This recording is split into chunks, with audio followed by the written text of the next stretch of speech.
Beberapa subscriber bertanya kepada saya demikian, saudara. Di dalam kitab Yohanes pasal 8 ayat 44, Tuhan mengatakan bahwa orang-orang Farisi itu dikatakan keturunan si setan. Bagaimana pendapat Bapak tentang ini? Benarkah golongan imam-imam Farisi ini keturunan atau anak-anak setan? Mohon jawaban, Pak. Kalau dikatakan golongan imam-imam Farisi ini keturunan setan, maka mereka dan orang-orang yang pro Farisi akan protes dan menolak. Mereka itu meyakini dirinya keturunan Abraham. Bahkan mereka, yaitu orang-orang Farisi ini meyakini bahwa Elohim itu bapaknya, seperti dikatakan dalam kitab Injil Yohanes ayat 8 39 sampai dengan 41.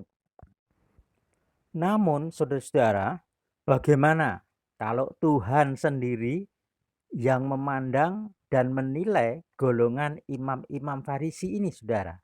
Tuhan kan bisa menyelidiki hati, dan apa yang tidak tertulis dalam kitab suci itu Tuhan tahu, sehingga dia mengungkapkan.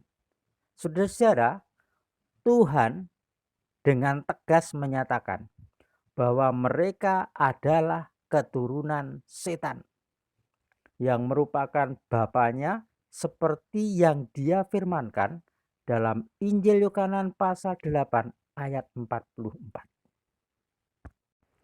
Tuhan juga menyatakan bahwa mereka, yaitu golongan imam-imam Farisi ini, adalah ular-ular, keturunan ular beludak.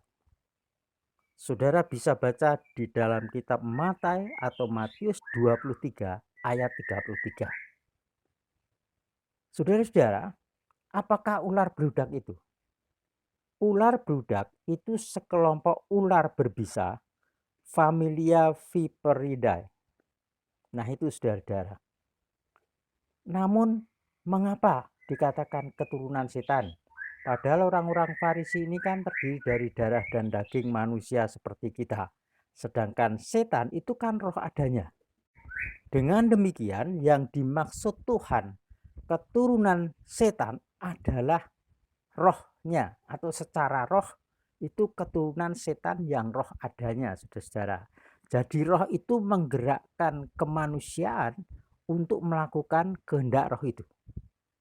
Seperti kita orang-orang yang percaya kepada Sang Juru Selamat, menerima Dia, kita dikatakan dilahirkan baru. Lahir bukan dari darah dan daging, tapi oleh roh. Sehingga kita disebut anak-anak Tuhan atau anak-anak Elohim. Seperti dikatakan dalam kitab Yohanes 1 ayat 12 dan 13.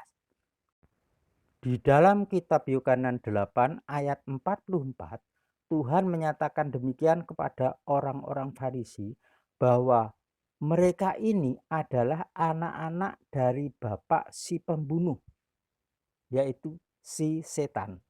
Dan selanjutnya dikatakan bahwa dia anak-anak dari si bapa segala dusta, yaitu si setan itu. Dengan kata lain, setan ini melahirkan secara roh orang-orang Farisi ini sebagai pembunuh dan segala dusta. Dengan demikian saudara-saudara, kalau saudara baca di dalam kitab Matius atau Matius 23, saudara dapat melihat di situ bagaimana Tuhan menyatakan hal-hal, bahkan menyatakan kutuk kepada golongan Farisi ini karena perbuatan mereka. Luar biasa saudara-saudara. Nah, kita memandangnya sebagai orang atau orang-orang yang terhormat. Tetapi Tuhan tidak demikian, saudara. Ya. Bahkan Tuhan mengatakan bahwa orang-orang ini mengandalkan pakaiannya, pakaian kebesaran keimaman. Kalau saudara lihat orang-orang Farisi ini pakaiannya sangat mulia, orang-orang suci nampak secara lahir, saudara-saudara. Dalam prakteknya sebagai anak-anak keturunan bapa segala dusta, yaitu si setan, orang-orang Farisi ini di dalam kitab Matius atau Matius 28 ayat 11 sampai 15, mereka ini membuat berita bohong atau terkenal sekarang dengan berita hoax dengan memutarbalikkan fakta atau memelintir realita kebangkitan Sang Mesias dari kubur pada hari ketiga setelah kematiannya. Berita bohong atau hoax itu menyatakan bahwa Sang Mesias tidak bangkit, tapi jasadnya dicuri oleh para muridnya.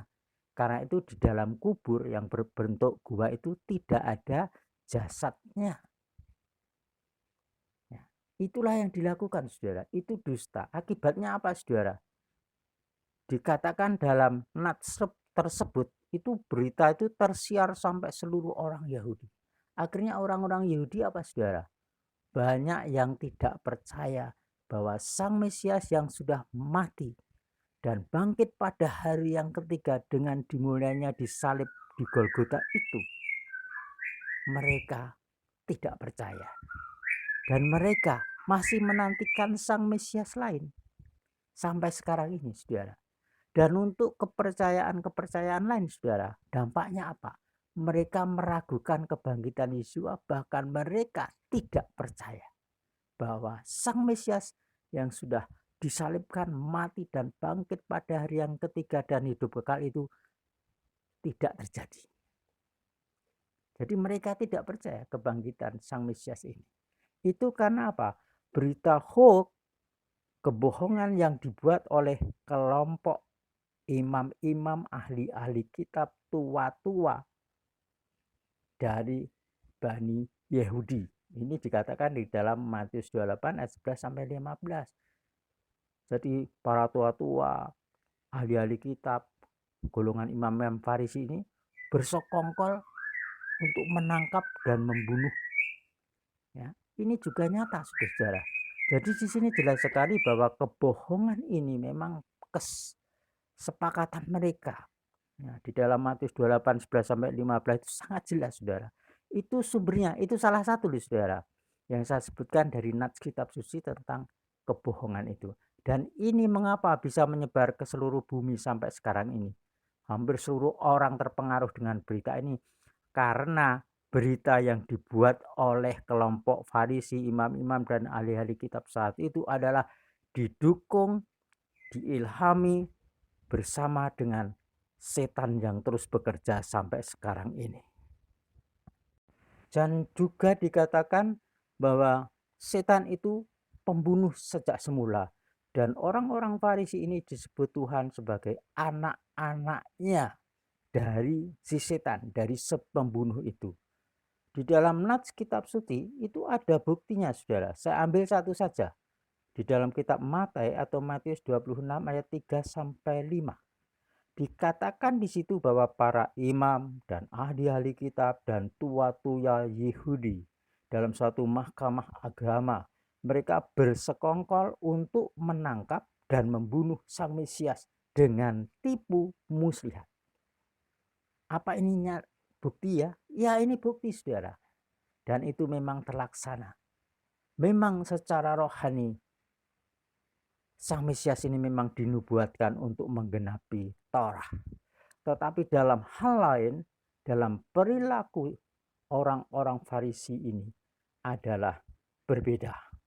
Yaitu inilah, karena itu orang Farisi disebut oleh Tuhan sebagai keturunan setan, sebagai bapa segala dusta, pembunuh sejak semula.